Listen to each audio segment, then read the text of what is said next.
So, good morning mga idol, no? So, may client tayo dito na Hyundai Ion. So, overheating. So, ito yung mga problema ng Ion. Itong overheating niya.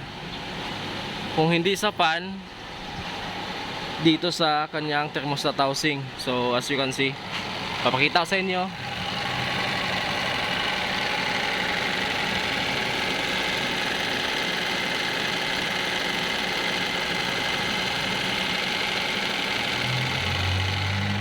So ang green na yan, coolant yan.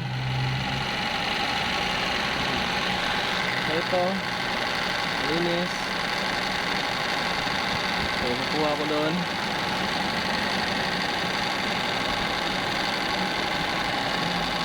Basta.